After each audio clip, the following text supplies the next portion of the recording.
अंत भला तो सब भला। रोली की शादी उसके माँ बाप एक आलसी लड़के से करा देते हैं।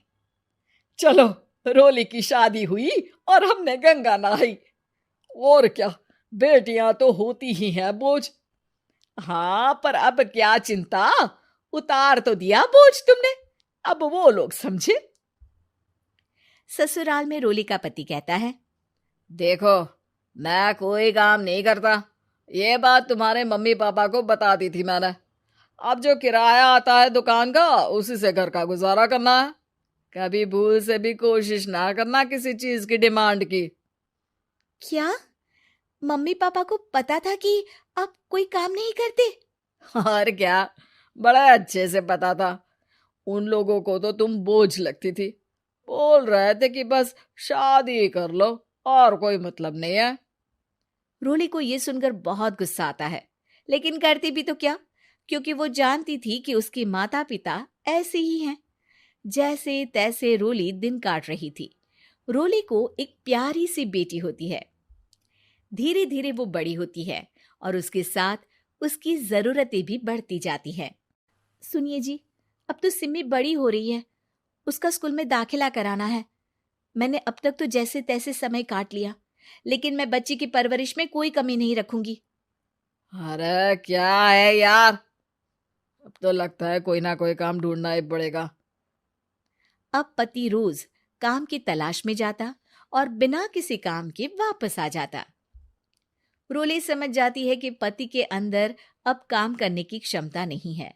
वो बेटी को उच्च शिक्षा देने के लिए कुछ करना चाहती थी, लेकिन करती तो क्या करती। एक दिन रोली की सहेली कहती है, रोली, मेरी कोई औलाद नहीं है। अगर तू मेरी औलाद को जन्म दे तो मैं तुझे तेरे मुंह मांगे पैसे दूंगी। अरे, तेरी औलाद को मैं कैसे जन्म दे सकती हूँ? सरोगेसी से। बच्चा मेरा और वैभव का ही होगा, लेकिन कोख तेरी होगी। ये संभव है रोली। रोली कुछ सोचकर कहती है, मुझे मंजूर है, लेकिन मैं इसका 2 लाख रुपया लूंगी। अरे कोई बात नहीं, मुझे मंजूर है। रोली खुश हो जाती है कि एक बच्चा पैदा करने का उसे 2 लाख रुपया मिलेगा। वो घर आकर पति को बताती है, वो भी खुश हो जाता है। अब क्या था, डॉक्टर के पास जाकर सहेली का बच्चा रोली की कोख में पलने लगता है। मुझे 20,000 चाहिए मेरे बेटी के एडमिशन के लिए। हाँ हाँ ठीक है, मैं उसके एडमिशन से लेकर सारे खर्चे उसके अकाउंट में डाल रही हूँ। रोली की बेटी का एडमिशन हो जाता है। रोली को लगता है कि वो अब सब कुछ ठीक कर देगी। दिन और महीने आगे बढ़ते हैं।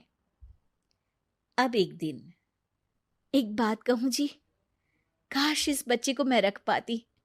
मैं अब इससे काफी जुड़ गई हूँ। अरे यार, पता नहीं किसका बच्चा है, अपने पास है ना अपनी मुन्नी। हाँ, लेकिन अब मैं भी इस बच्चे से जुड़ाव फील करने लगी हूँ। लेकिन मैं ये जानती हूँ कि ये मेरा बच्चा नहीं है। दोनों की जिंदगी ठीक चल रही थी, लेकिन कहते ना कि सुख का पल ज्यादा लंबा नहीं होता। एक दिन रोली की सहेली का फोन आता है। रोली, मुझे अब ये बच्चा नहीं चाहिए, मैं अपने पति को छोड़ रही हूँ। अरे लेकिन मुझे पैसों की जरूरत है, बच्चा तुम्हारा है, मैं क्या करूंगी? सहेली बिना कुछ बोले फोन काट देती है, फोन स्विच ऑफ कर देती है। लेकिन रोली के जीवन का तूफान यहीं नहीं रुकता।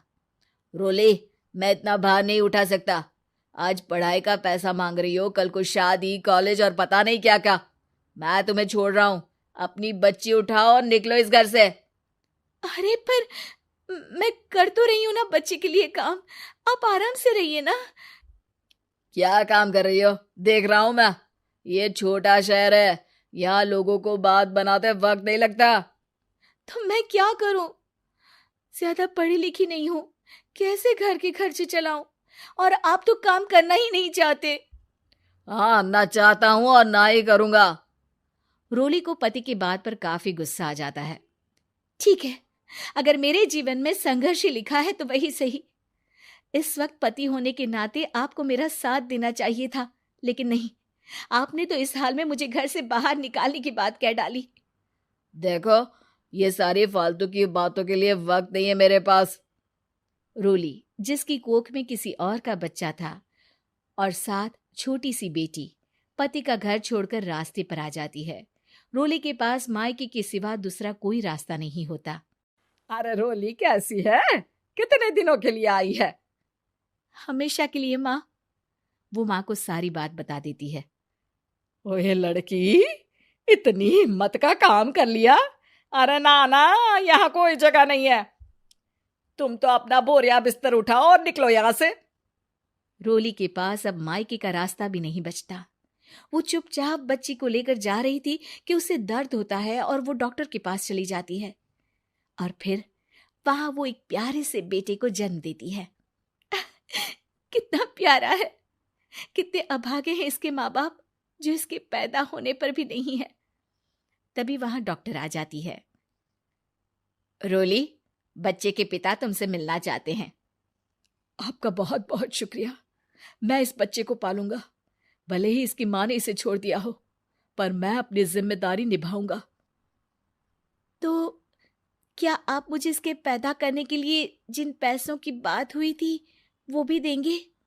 हाँ, और साथ ही आप चाहें तो मेरे घर में रहकर मेरे बच्चे की देखभाल भी कर सकती हैं। मैं उसके लिए आपको सैलरी दे दिया करूंगा। रोली को लगता है कि जैसे भगवान ने उसके लिए सुकून का रास्ता खोल दिया। वो अब मुकेश के साथ उसके घर चली जाती है, जहां रहकर वो उस बच्चे की देखरेख करती है। अब मुकेश के घर को रोली अच्छे से संभाल लेती है। उसके लिए खाना बनाने से लेकर बच्चों की देखभाल और घर की देखरेख। धीरे धीरे मुकेश को रोली से प्यार हो जाता है। रोली, तुम्हारी बेटी और मेरा बेटा बिल्कुल भाई बहन की तरह साथ रहते हैं।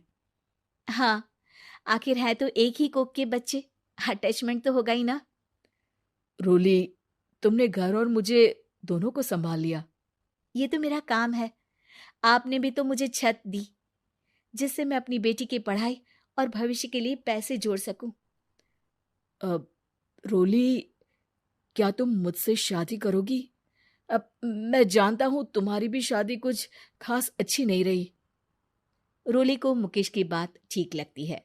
वो उसे हाँ बोलने की सोच ही रही होती है कि उसके पहले पति का फोन आ जाता है। रोली, मैं बहुत परेशान हूं।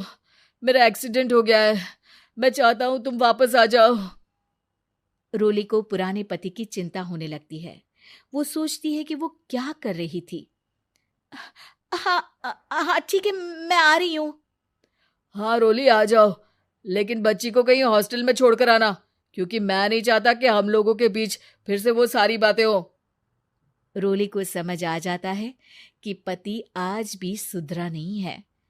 वो पति के पास जाने से इनकार कर मुकेश को हाँ कर देती है।